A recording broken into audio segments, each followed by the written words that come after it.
Welcome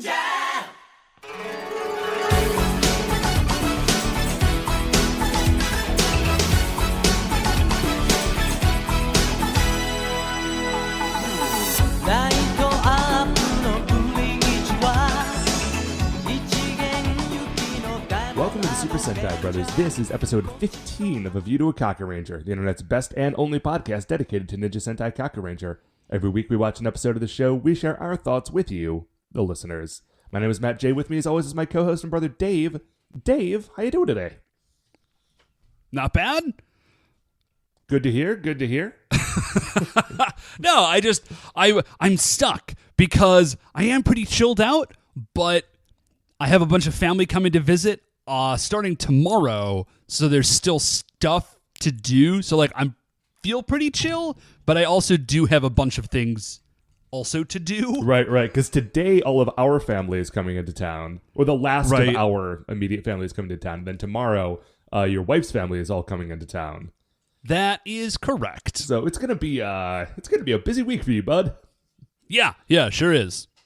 But whatever. But before we let you off into your busy week, it would be good, I think, for us to take a moment, touch base, watch a little Kakuranger. But first, Dave.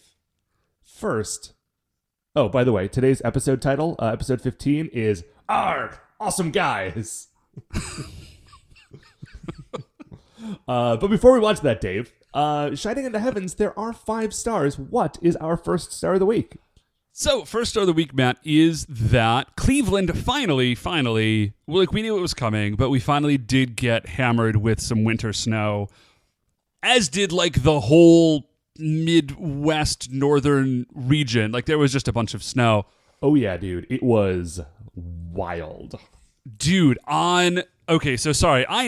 I-90 is a highway that runs east to west across the entire country. You can get on I-90... I swear, I think it starts I think it's literally cross country. I do know that you can get on 90, where our parents' old house is, and you can take 90 all the way to my in-laws' house. They also live 5 minutes off of I-90. But your in-laws live in... We live in Cleveland. My in-laws live in Spokane, Washington. But 90 coming in from Pennsylvania to Ohio, I think it was, I kid you not, I think it was a 70-car pileup. It just started, and then everyone got in on that, and traffic was backed up for, I think they said it was backed up for 24 hours. That's how intense this weather got. Dude, I believe it. Here's a commute update, folks.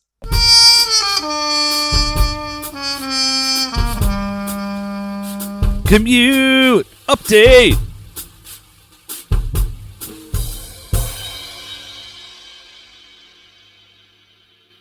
I had to go to work that day on Monday because that was Monday, right?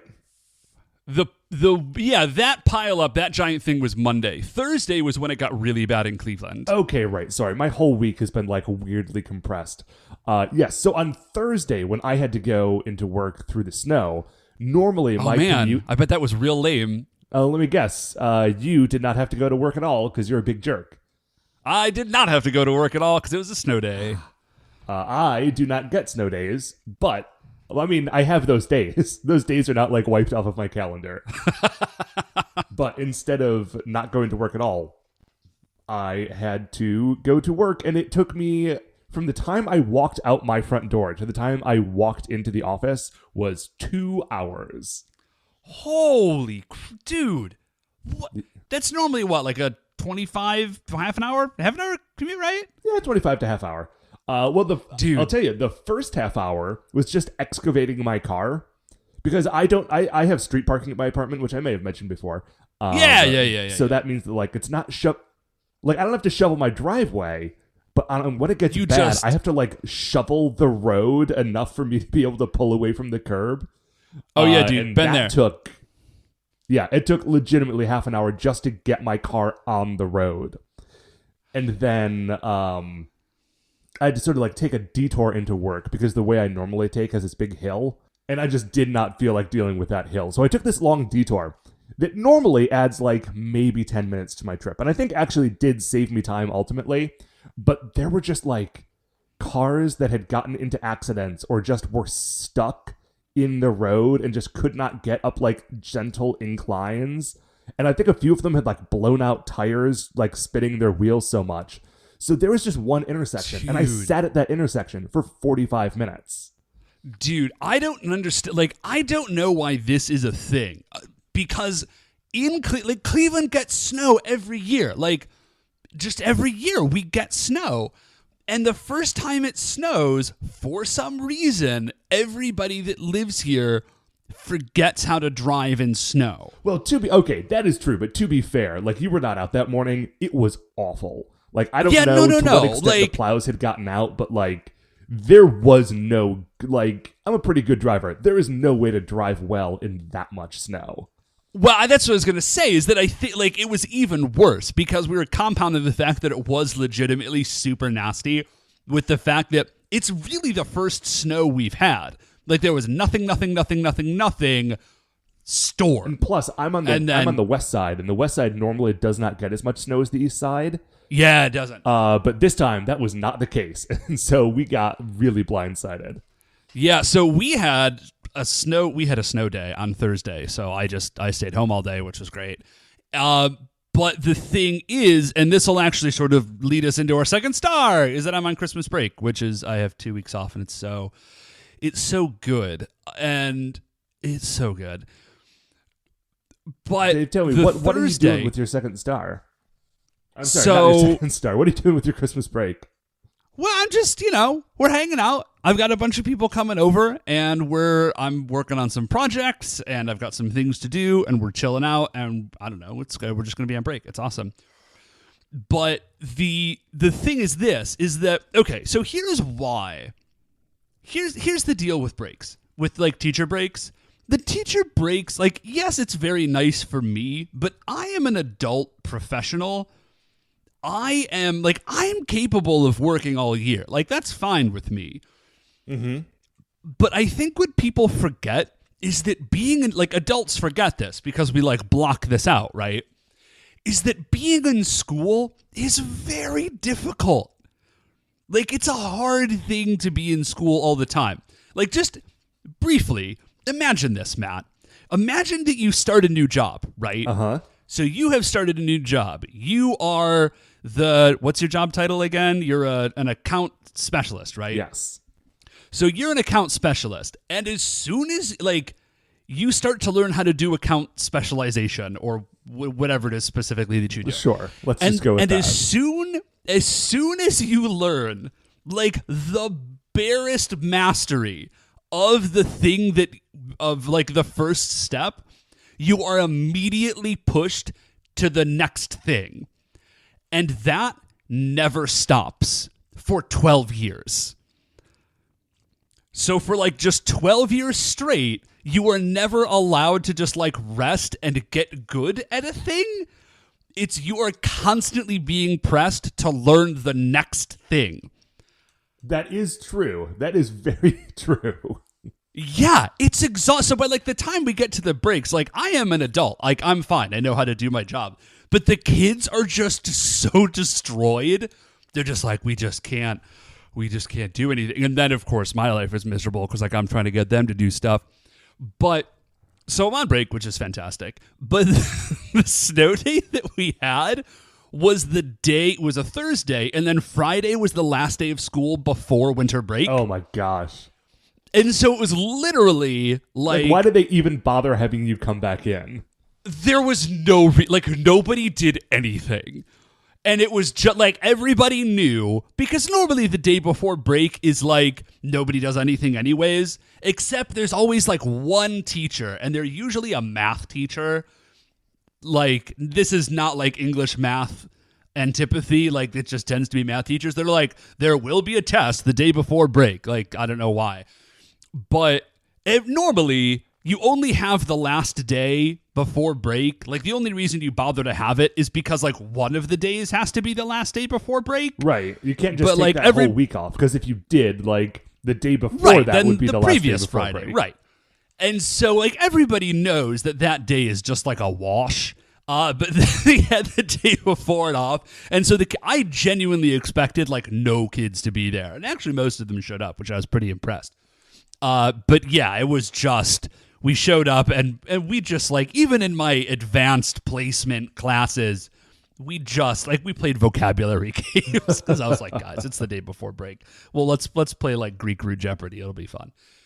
So that's our second star of the week, Matt, is that I am on Christmas break. What is our third star of the week?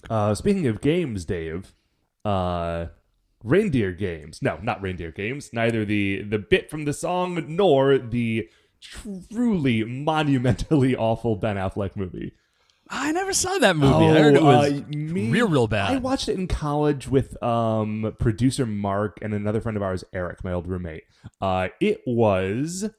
Okay, listen, if you want to watch, like, an awful Ben Affleck movie and also kind of have fun with it just because it's so absurdly bad, like, Reindeer Games is actually go to kind town, of a fun that's time. Okay. But it's not, it's not winning any awards. But those are not the games I wanted to talk about, Dave. Very briefly, I wanted to mention I got a new game from a phone called Super Mario Run. Okay. Are you familiar with Super Mario Run, Dave? I am not. Oh, you know what? You are an Android guy, and this is an iOS-only game. It's a Super Mario game, and, like, they have broken down the mechanics of Super Mario to, like, Mario runs from left to right, and he jumps. Yeah. That is the thing that he does. Like, if you're going to break down, like, the essential Mario activities, he runs from left to right and he jumps. And so this game, Mario is always running from left to right, like, just automatically. Okay. And he jumps when you tap the screen. And that's the game. Wow. And it sounds like there can't be a lot of game to that. But they actually do a really great job of, like, just using that mechanic, making this whole thing feel like a new Super Mario game. It's a ton of fun. I can definitely dig that. And I actually, man, I forget how much I really dig platformers. Oh, they until are some I go of my back favorite games. And play a really good platformer. Is it iOS only? That's kind of weird to me. That, like, why would Nintendo care if I play it on iPhone or... I don't know, man. Why does Nintendo do anything? Nintendo has never put, like, their character, like Mario, in an app game before. And so I think they did a thing. It's on the iPhone. I could be wrong. I mean, I would, if it is available to you, I recommend that you check it out. Well, I will be able to tell you the answer to that, Matt, in like 30 seconds. But it sounds super fun. And what, Matt, is our fourth star of the week? Fourth star of the week, Dave. Actually, I did not intend for it to be this way, but this is another game I was playing. Not a video game, though. Not a board game. This was an activity game. It's the only way I can think to talk about it. It's just, so it's a game, is what you're saying. Yes, this was just a game. I like the specific. It's an activity game where you actually do a thing. Okay, so I didn't want to mislead you to thinking that it was like a sport, because... And, like, outside of, like, very loose definitions, it is not. So let me describe to you, Dave, Whirly Ball. Have you ever heard of Whirly Ball? Yeah, dude, I know what Whirly Ball is. Whirly Ball was huge, like, when we were in high school. Dude, I had never done Whirly Ball, and in fact was not familiar with it, like, legitimately at all. Like, I had to Google it, because we went there for, like a work bonding, like, team building thing last week.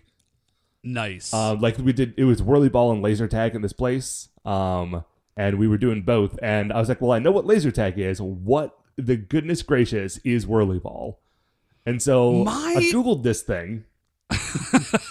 And if listeners, if you are not familiar with it, and it sounds like I'm saying nonsense words to you, here is what Whirly Ball is. Imagine that you are in a bumper car, but you are also playing like a combination of highlight, basketball, and polo, and that is whirly ball. I was just talking, like, I am not kidding you. I had not thought about whirly ball in upwards of a decade, and I was just talking to somebody else about whirly ball and like how weird it is. And also, because like whirly ball is not a thing that you can't just start your own. Like, it's a company, right? Is it really? Yeah. And so, but they only have locations in like a handful of places. Like, this is not like a super widespread thing. So it would be as though, like, basketball, like the dude who invented basketball is still alive, and he just licenses places where you are allowed to play basketball, and those are the only places that you can do it. Which sounds insane, but like, if you think about whirly ball, like the idea that it could be like a widespread thing beyond like being in a weird bowling alley here and there, like, doesn't... Yeah, well, it does. It requires some specialized equipment. It requires like a really intense setup. It's not just like something you can put together in a gymnasium. You need to have like courts set up and like, you know, machinery. A lot of machinery. Like a ton of stuff. So, no, wait. So, okay, listen. So I have been hearing about whirly ball since high school. Was it as fun as it seems like it is? That, I think, is like was it actually like super rad and fun? It actually was super fun. Like, I feel like I'm kind of talking about it as though it's like a crazy thing that should not exist in this world. But like, having done it, like, dude, whirly ball fun. Whirly ball's real fun. Like, man, you are not supposed to like really bumper like the bumper cars, but like, no, that's insane. Driving a car while whipping around a wiffle ball with a highlight like claw, like, dude, that's a fun time. Oh, dude, sorry, I got on YouTube just to like, you know, note these things, and there are definitely competitive leagues for whirly ball, but the videos that I'm watching look sort of like maybe like older, chiller gentlemen, and that does not seem like an ideal way to play whirly ball because, yeah, like these dudes are not ramming each other almost at all, which, like, kind of what's the point, I feel like, but, you know, whatever. Do your thing. Anyway, so that's my 4-star of the week, Dave. Just had a good time whirling that ball. What is our 5th, Dave, and final star of the week? So our 5th star of the week, Matt, is that the holiday season is upon us. Yes. And we just wanted to take a minute to say to you, our listeners, that we really appreciate all you guys tuning into the show. We've said it before. We'll say it again, I'm sure. We do it because you guys dig it, and it's really gratifying to make a thing and put it out there and have people tell us that they like it and it makes part of their life better. So that's a very cool thing, and thank you guys all for, I don't know, letting us be a part of your life and the way that you do your thing. So, yeah, and Merry Christmas, Happy Hanukkah, Happy Holidays, whatever it is that you do, we hope that it's great for you when you do it. Yes, and so, yeah, this is our sort of last, actually, this might be our last episode, not only before the holidays, but of the year, right? If we ever miss an episode, it's usually like right around this time. Right. We missed one episode one time 2 years ago on Christmas. But so, yeah, that doesn't invalidate what I just said. Yeah. No, I'm just saying that's true. So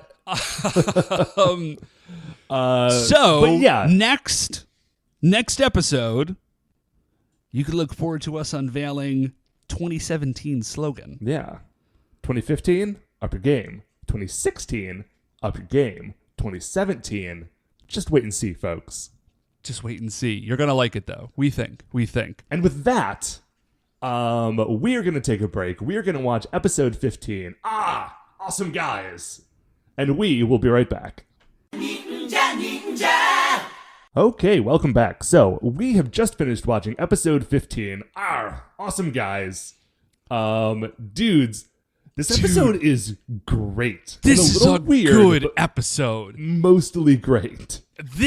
Man, okay, I'm psyched about this because this feels, oh man, I've been trying not to like get down on Kakuranger because I have been digging it. It has been fun, but it hasn't felt like a full-on Sentai show to me yet, if that makes sense. Like, the stuff that I was waiting to see and to have, and sort of like the structure of the show that I am expecting, it hasn't been there until this episode in many ways. Sort of it's been slowly ramping up for the last like 1, maybe 2 episodes with like Dr. Yagami and then the introduction of Young Noble Jr. But now this episode really does feel like we're in it. Firing on all cylinders at this point. So when we enter into the episode, we have Young Noble Jr., and he is in a prison for notorious yokai, which at first did not make sense to me, because it was like, they're all the yokai are like world-ending monsters. Like, that's the whole thing. They can all turn into giants and like explode buildings.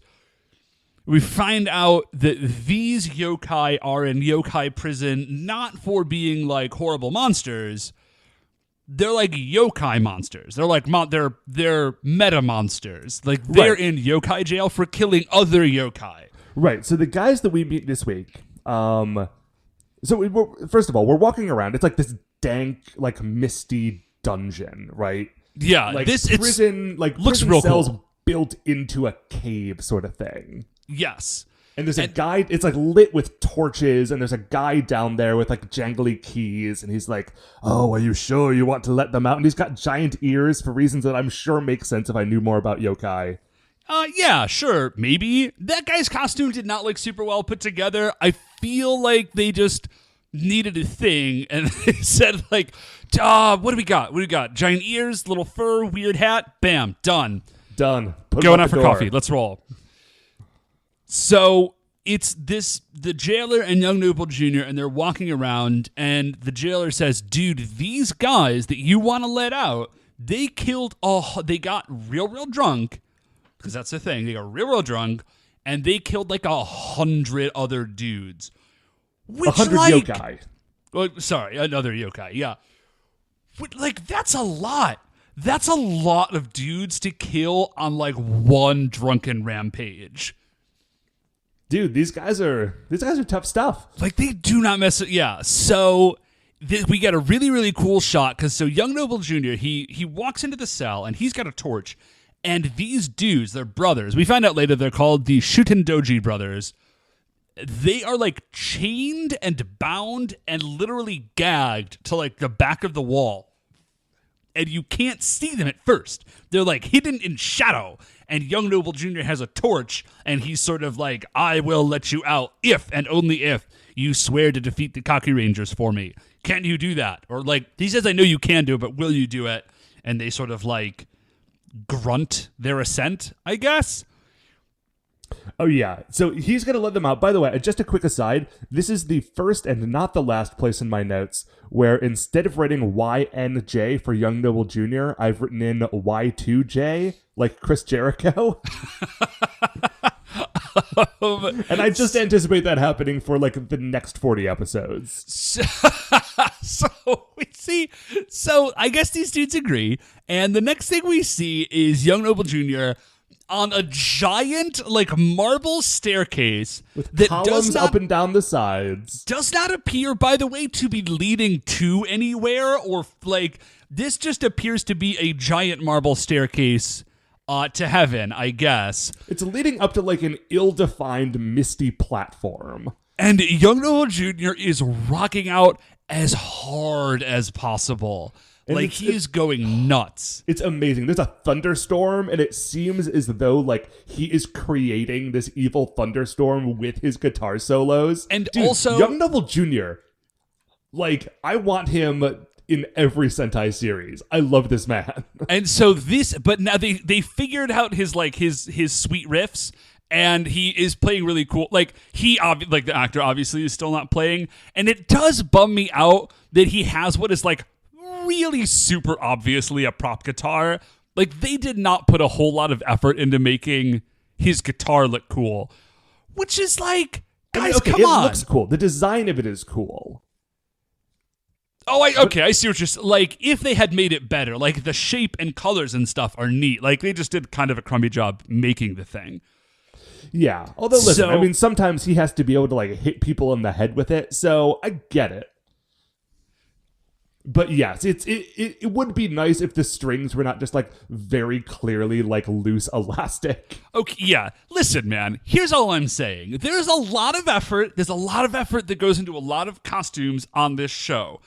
And I am part of a Facebook group where the whole jam is people just make like detailed foam weapons, and I guarantee, like, I have seen better foam guitars from like amateurs on Facebook.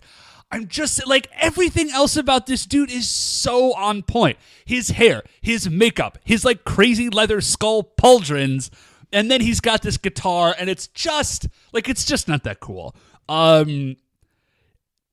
Because the rest of him is so great. Right. In comparison, the guitar does look like he was walking out the door and someone said, "Did we not make a guitar for that dude? He's a guitar guy. He needs a guitar. Somebody. We have 5 minutes before shooting starts. Get this thing made." So that is kind of what he's got. So, but he is just like, he's jamming out. So he's jamming out, and he says something. I forget what he says. And at the top of these stairs show up 5 evil ninja ladies. Yes, color-coded. This dude has his own. He's got an evil Sentai squad of lady flower ninjas. Yes, dude. Like, this is what's up. This is what I've been waiting for. So they come out and they're dressed in, like, they're not changed yet. Like, they're in, like, civilian ninja garb. Well, they're dressed as ninjas. Like, right. That's... But they're not dressed as superhero ninjas yet. Well, not like they're not just dressed as people. Like, they are 100% dressed as ninjas. Like, let me be clear. Yeah. It's I have been struggling to try to find a way to describe this tier of clothing for like the last 15 episodes. You know when the Kakurangers are like dressed up as ninja, but they are not transformed into their like Kakuranger ninja outfits? Yeah, like they're just like classic ninja. It's classic ninja, man. Yes. Okay. So they are dressed in classic ninja couture. And Young Noble Jr. says, "Listen, like, you have got to go and help these brothers because like they're real powerful, but they're kind of dumb. The Rangers have they have these giant robots. You can't let them use them because if you do, we're going to be in trouble. You've got to kill them before you have to like separate them from each other and then kill them. Can you do that?" And then the lady ninjas like just say, "I guess we can do that." And then they do a thing, and then they super henge. Yes, and they have like these awesome like lady ninja outfits. Dudes, I hate to say it, like they def look cooler than the Kakurangers. Like, their costumes look way neater. Well, the Kakuranger costumes are they're very simple, you know? Like, there's not a lot to the Kakuranger costumes, and these are like a lot like fancier looking. I feel like we've actually ran into this before, like in previous seasons, where there are like other characters with sort of like Sentai-esque costumes. And I feel like they almost always look cooler than the Rangers. And as I think about it, like the Rangers are the main characters and they have to be able to make like a ton of these suits because I'm sure they ruin them. And also I feel like they can't deviate too much from type because if they do, it's gonna like confuse the kids because this is a show for babies. Like, here's one like big difference is that the helmets, like the helmet face masks for these lady ninjas, have individual eyes as opposed to like one visor. Which you never see in Sentai. Yeah, and so the lady ninjas let me super just say, I know that in very early seasons you did see that. I think in Battle Fever J you saw individual eyes.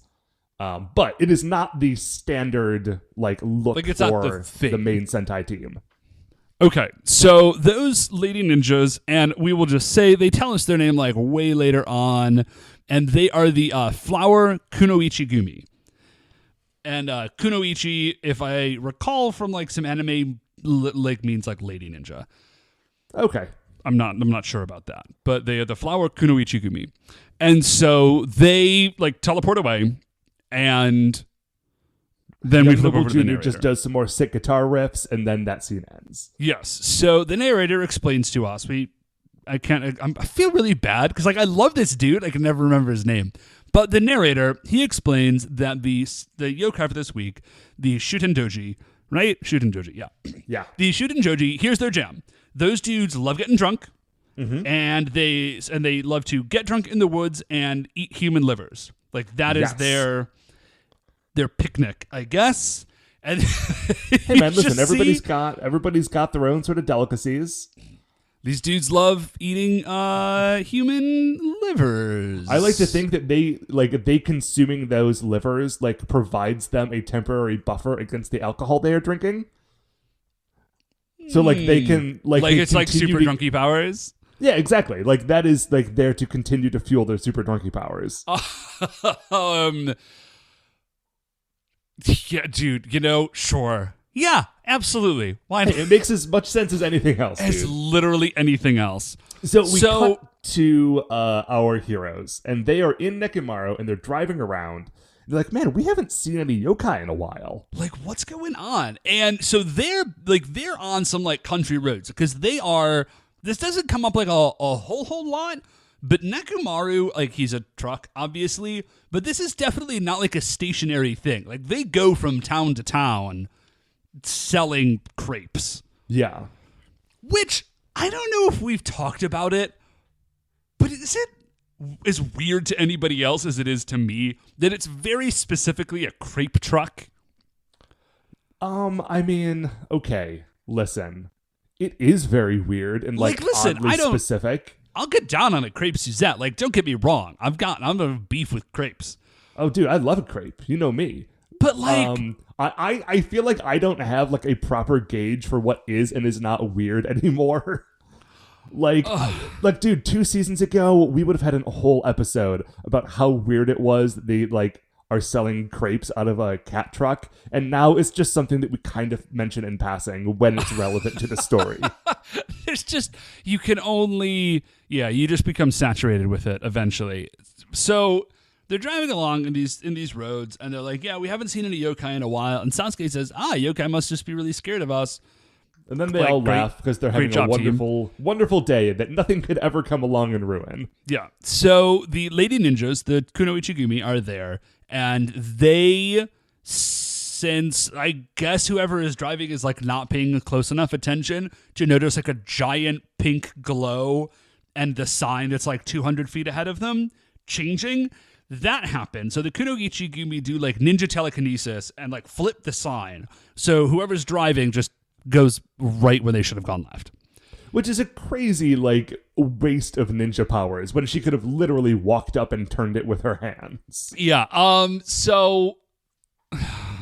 But listen, if I were to take the time out of my day to call out every, like, weird overstretch, like, overkill version of ninja magic that they use on this show, like, we would just never get anywhere. Yeah, the one thing I will say is that, like, if I had ninja telekinesis, I would be hard-pressed not to use it for, like, just everything. Oh, dude, if I had ninja telekinesis, I would use it for, like, if my phone was slightly out of reach. Yeah, right, exactly. So the Rangers, like, go on the wrong side of the road, or the wrong side of the road. They go down the wrong way, and they eventually end up someplace. They don't know where they are. They're very confused, and they're like, Seikai, you clearly have screwed this up.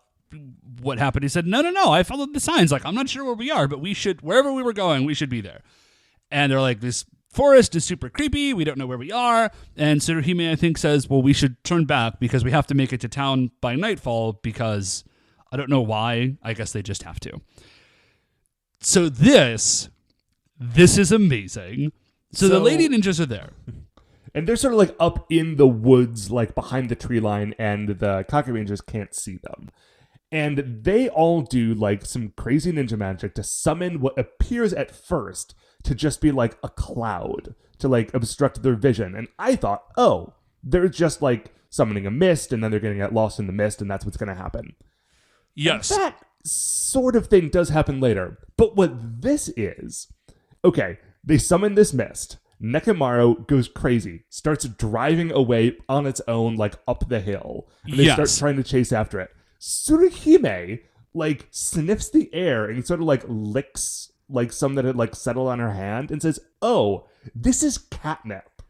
Okay, I am so in love with this, I can't handle it. because I love the fact that Nekomaru is definitely a truck. Like, that's true. But Nekomaru is also still 100% a cat. Yes, he is so a cat. It's like amazing. The fact that he is a truck has no bearing on the fact that he is also a cat. And, listen, I've got cats, Matt. I know that you don't. That is 100% how cats react to catnip. Like, if I open like the little bag of catnip, my cats come barreling down the stairs and then literally start like jumping up to get at it and like mewling plaintively until I put it down for them. They're super, super into it. So Nekomaru is 100% a cat. So Nekomaru is gone. That dude is out of the picture. Then they do kind of this, the Kuno Ichigimi do the same thing again. They blow fog at the Rangers, and there's like some noise and confusion. They're not really sure. And then the smoke separates, and it's only Sasuke and Jiraiya there. Like the other ninjas have gotten separated from them somehow.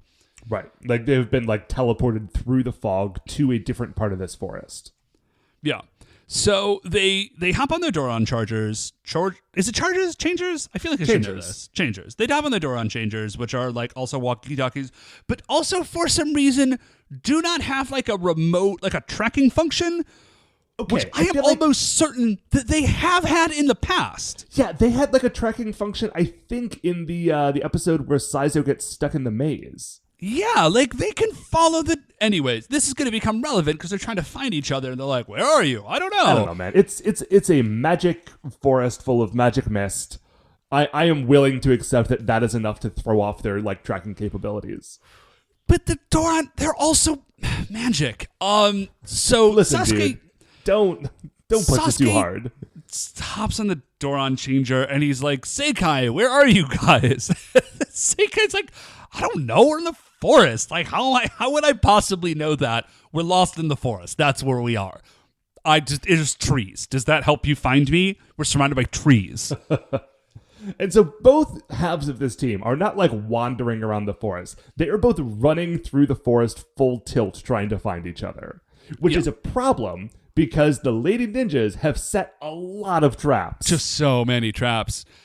But it's the same traps we've already seen. There's like a spear launchie trap and there's landmines. There's no fire trap and there's no like grabby spike trap. But there's no like giant bear trap that like the teeth come up to try to grab you? Yeah, I think we can safely assume though that trap is there. Then the Rangers just didn't trigger that one. Well, that's good though, because in the first episode when they were running through the woods and triggering all the traps, they were all there. And in this episode, they're only triggering like half the traps. So they're really getting better. This is a step up. Great job, guys. So it's 2016, up your game. So now we're with Seikai and Saizo and Tsuruhime, and they are running through the woods, and there's like some rustling, and then spears get thrown at them, and they run away from those. And then Seikai steps on a landmine, which like launches him forward, and then he like somehow he rolls down a hill and then he turns around and he's in a totally flat place and he's just running. Why not? Sure. He just runs somewhere. Like he doesn't, this is the best part. He doesn't like stop and get up and like look around where he is and like try to figure out what's happening. He literally just lands and keeps running. I think the idea is that since they have no idea where they are or where anyone else is, like there's no reason to stop and think. You just keep running in a direction as quickly as you can and hope that it's the right one, which does not seem like a good way to get yourself unlost. Yeah, for sure. God, you're all ninjas. I don't know, man. Like, get to the top of a tree, set off a smoke, something. Like, I feel like they have to have been prepared for this. Or they should have been prepared for this. They're clearly not. So Seikai is running, and this is actually pretty rad. He gets grabbed by, like, ribbons. Yeah, like a large... I was thinking of it as like a scarf or a sash. Yeah, that works too. But it's definitely like ninja magic sash grabby. Oh, yeah. And so there's like a blue one and a yellow one, and he gets grabbed, and then he is dragged away, and then he, like, Tsuruhime and Saizo get down, and they see Seikai tied up to the tree, and they're like, "Oh, we're gonna go help him." And Tsuruhime is gonna run over, and Saizo tries to say like, "No, don't! This is clearly a trap," and then it's clearly a trap. Yeah, so Tsuruhime steps on a thing, and then, like, Return of the Jedi style, she is caught in a net that, like, comes up from underneath her and drags her up into the tree. So she's up there.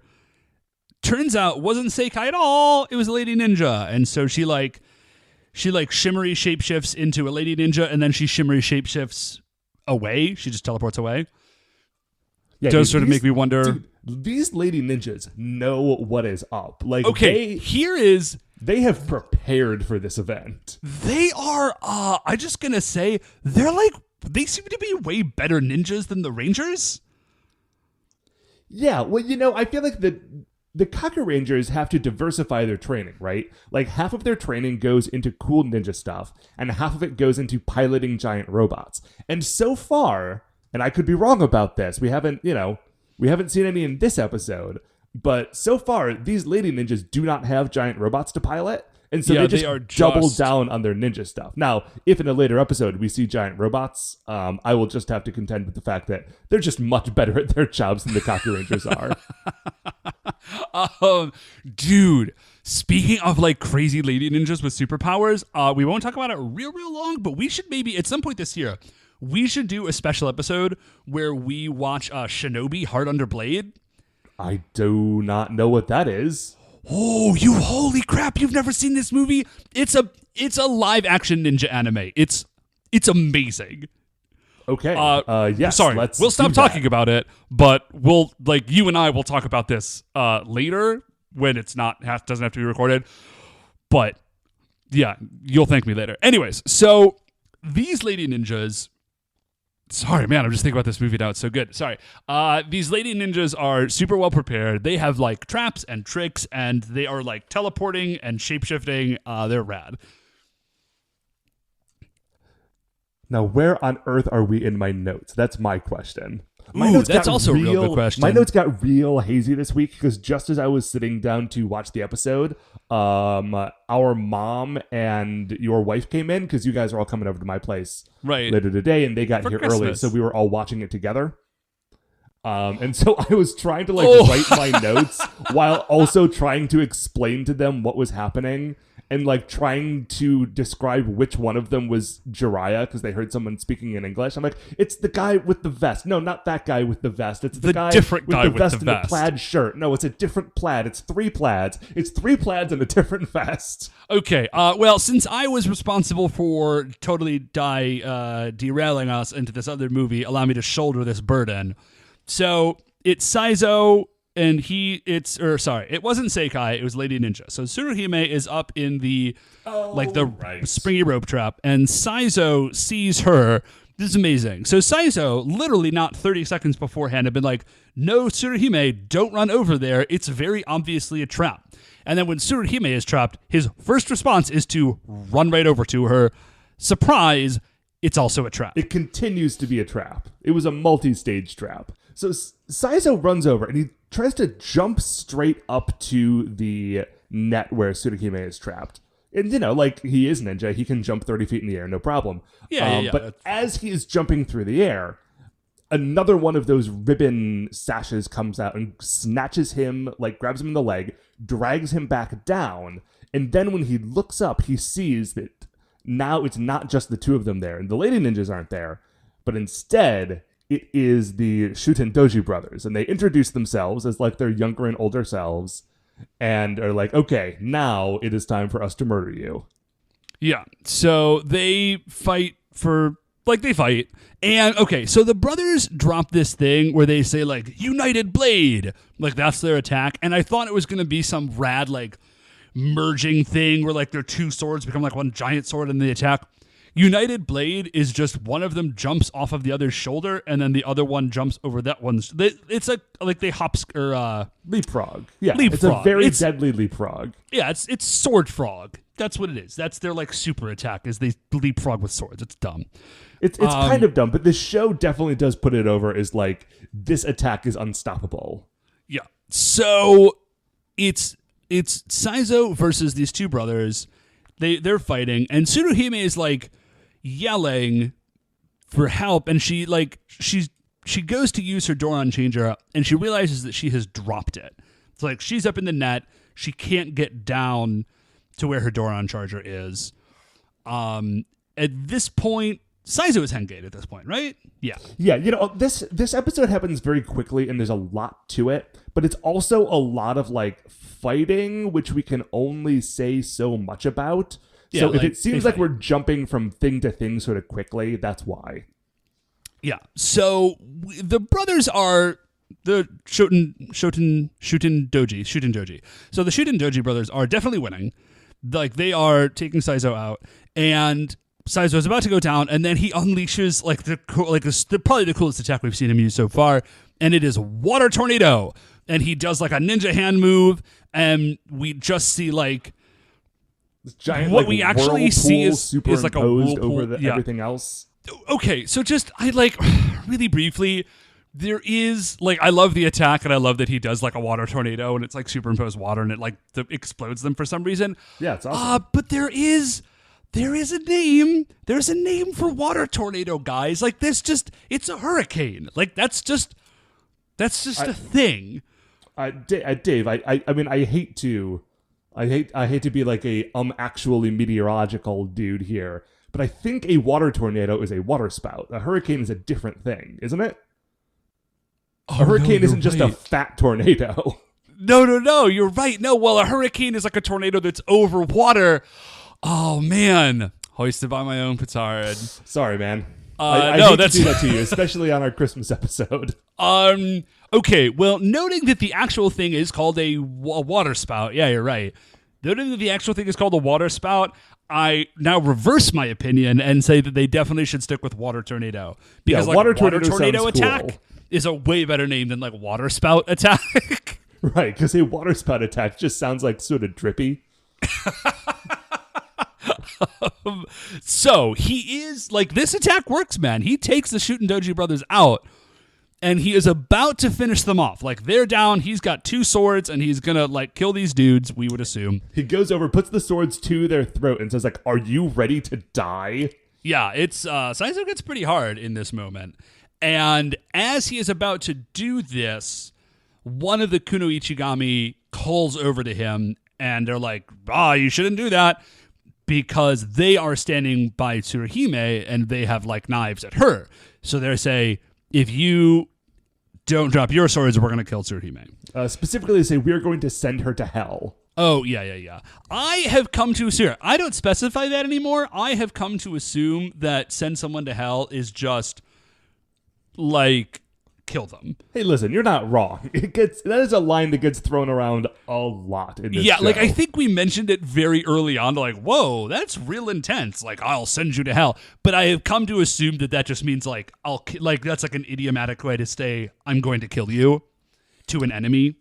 That's fair. So yeah. Saizo caves. He's like, okay, I won't murder these guys. Don't murder Tsuruhime. He puts down his swords, and then immediately those two brothers come up and just start like beating him to death. They do one super, super cool attack, which is the older brother, I forget which one, takes a big drink of sake and then uses that drink of sake to breathe fire at Saizo, which is awesome. It was great. If we didn't mention that, and I don't think that we did, both of the brothers are like, they have a giant sword and a giant flask, and they use them about 50-50. Yeah. So Saizo falls to the ground. He is untransformed. There's explosions all over the place, and like this fight is over. Yes. We flip from there back to Sasuke and Jiraiya, and they're kind of running through the woods, and as they're running, they come upon the spot where all this has happened, but nobody's there anymore. They find Tsuruhime's Doron changer, and like their clothes. Yeah, like nailed to the tree is like Tsuruhime's like bandana, Seikai's like vest, a jacket, yeah, and Saizo's, I don't know, his hoodie. Man, they're like one emblematic thing from each person. Yeah, like their stuff is there and they are not. And Sasuke says like, okay, well they're clearly captured. That's really bad. But I love that Sasuke says this. He says, listen, our first priority actually needs to be getting out of here. Because clearly this is a bad place for us. Right. Clearly they have got this thing set up and like they are in charge in these woods. And as long as we're here, like we're boned. We cannot beat them in these woods. So we need to get out of here and then formulate a plan about how we're going to get our friends back. And I was really psyched to see a ranger say like, no, we're going to call a tactical retreat and we're going to like figure things out and then we'll come back, which I thought was great. That was cool. Yeah, so Sasuke just says, we're out, and then Jiraiya, like, he's not sure, but then he says, yeah, actually, that makes a ton of sense. So they basically start to hightail it. And then we cut to where the bad guys are holed up, and they're in, like, this, I don't know, it's like halfway between an abandoned warehouse and an old shack. Like, up in the woods. It's like a really abandoned warehouse. This is advanced level abandonment on this warehouse. Right, like it's not an abandoned thing in a town. It has been abandoned so hard that it has somehow been like sent up to the mountains. Yeah. So the Shutendoji brothers are there just getting tore up. The Rangers, the 3 Rangers that have been captured are there and they're tied up. And the lady ninjas show up, the Kunoichigami. They show up and they say, listen, brothers, you guys are doing a great job. Don't want to interrupt your party, but there are 2 Rangers left. You do need to go capture and kill them. You know, I wish that I was watching the episode again right now, because it only just occurred to me that nailed to that tree was like Tsurugima's bandana and Seikai's vest and Saizo's something. But I am pretty sure that in this scene, when they are tied up in this shack, they are still wearing those items of clothing. Oh, yeah. Yeah, dude. They're all, well, like, every time they henge, they throw those clothes away. And then when they unhenge, they're wearing the clothes again. And then when they almost die, the clothes are just there on the ground and the Rangers are gone. But then when you see them, the clothes are there again. So these are, like, they're one of 2 things is true. Either they are all wearing, like, 15 identical layers of very thin clothing. Which I think other things in this show support that theory. Yeah.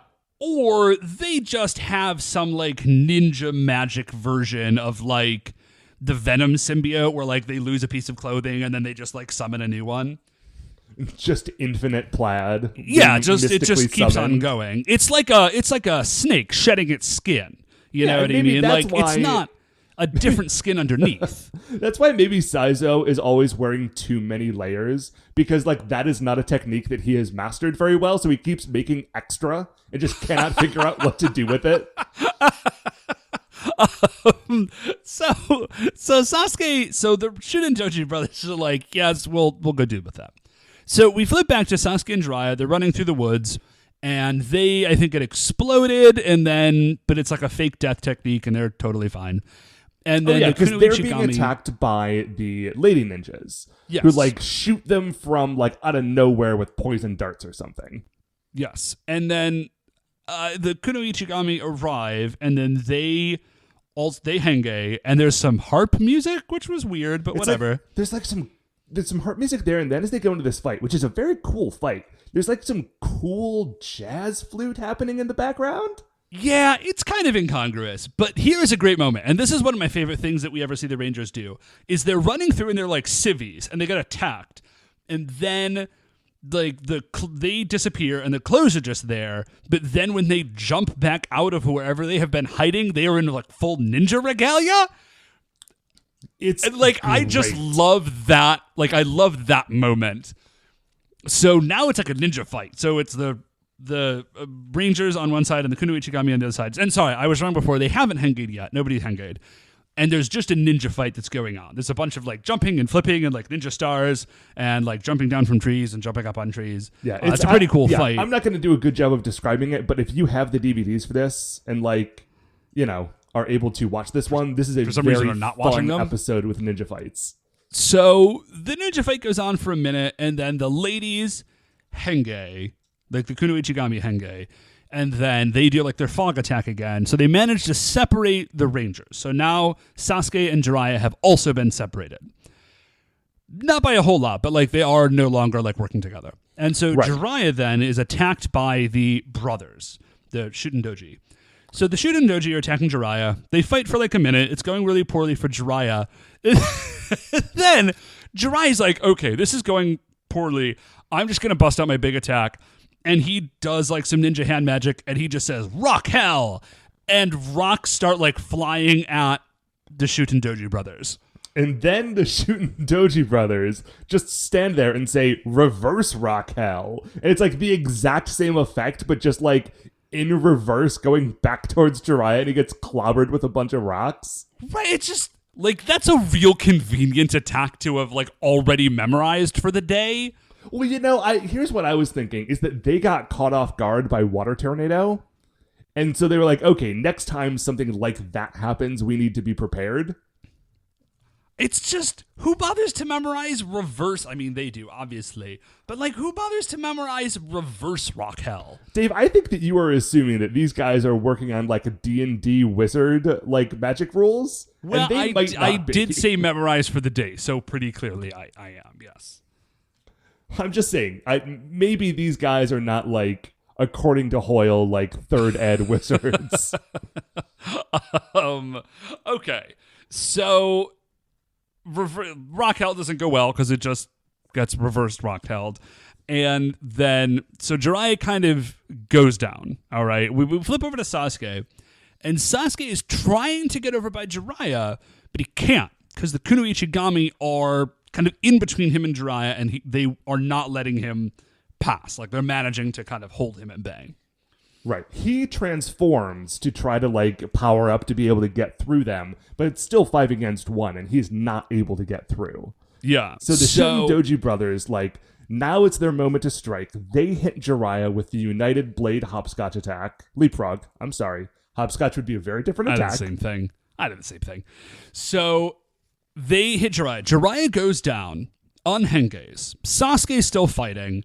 Jiraiya sort of like shout cries to Sasuke. He's like, dude, just run. Like, you clearly, I cannot be saved right now. This is subtext that I'm reading in here. He says, I can't be saved right now. The best shot any of us have is for you to successfully escape. Like, you've got to roll. And Sasuke's like, no, I won't. And Jiraiya's like, no, seriously, you do need to go. And Sasuke says, okay, fine. So Sasuke runs. It is in a show that has not had a lot of, like, genuinely emotional moments, like, up until this point in Kakuranger. This one, like, has that sort of emotional strength that I was used to from previous series. Yeah, it was good, man. Like, it was definitely, like, an excellent moment. So Sasuke runs, and he's, like, trying to get away from the ladies, and he gets to this bridge, the suspension bridge over a river, right? And he's, like, stumbling along on it, and then, like, he looks up, and he has been surrounded, because some of the lady ninjas have, like, jumped over him. So there's, like, 3 on one side of him and 2 on the other, and they're closing in. Okay, so it is only now, at the very end of the episode, that they explain, or they sort of introduce themselves, that they are the Flower Kunoichigumi. And this is really rare. We get kind of like a close-up shot of all of their helmets, and they do all have like different flowers on their helmets. There's like an orchid and a chrysanthemum and some other stuff. Yeah, these guys, awesome. Like, what's very cool about their costumes is that, okay, remember in Jetman when we got like the back dimension soldiers? And like their transformed costumes were like really good. But, like, you could also very much tell that, like, these guys were never meant to be in more than one episode. You know, like, their non-superhero costumes were, like, kind of, like, weirdly put together, and there was not a lot of thought to them. Like, that is not the case with these people. They look like there is an entirely separate show about these 5, and that this is a crossover episode. Yeah, like, I am really, like, super, super hoping that the detail in their costumes is indicative of the fact, like, that they're going to be around for a while, which is awesome. So they have now surrounded Sasuke, and like he's on the bridge, he can't get over. And I think he looks down, and he doesn't say anything, but the vibe I think is supposed to be that he's like, well, I'm either going to get jacked or I'm going to have to jump. It's like, I'm just going to take my shot at jumping. But before he does that, he just gets exploded. Right. So as the episode ends, he is falling off of this bridge, like, into a river while exploding. And that is where we leave our heroes. It's a pretty great shot. So, so we go from there to the narrator, and the narrator says, "Oh man, things look really bad. Like things look really bad for the Rangers. Like 4 of them are captured. What are we gonna do? Also, here's a quick question for you: how many horns does the older Shuten Doji brother have? Answer after the break." And it doesn't.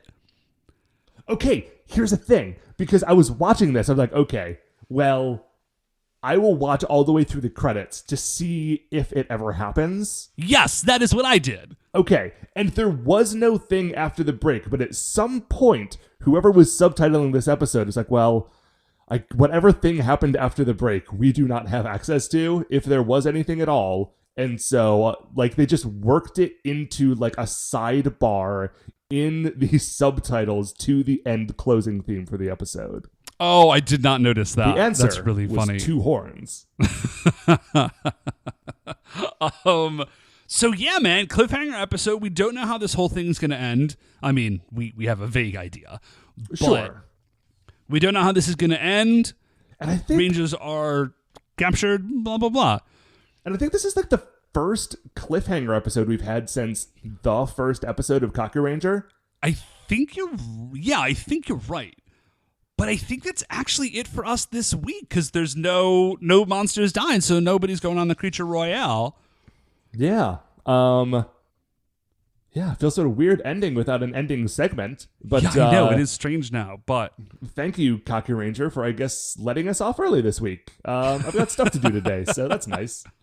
But for now, that is going to do it for another episode of A View to a Kakuranger. Before we finish up here, I'd like to remind you all you can email the show at supersentaibrothers@gmail.com. If you want to get any updates on future episodes or check out what we're talking about on Twitter, we are at Super Sentai Bros.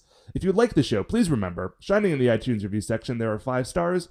Rate, review, and subscribe on iTunes. That's what's going to help new people find the show, and it would be a very nice Christmas present from you to us. Super Sentai Brothers are a production of Retrograde Orbit Radio. If you would like to listen to any of the other Retrograde Orbit Radio shows, you can find them all at retrogradeorbitradio.com. Once again, we're the Super Sentai Brothers. I'm Matt. I'm Dave. And we'll see you next week. Kakuranger!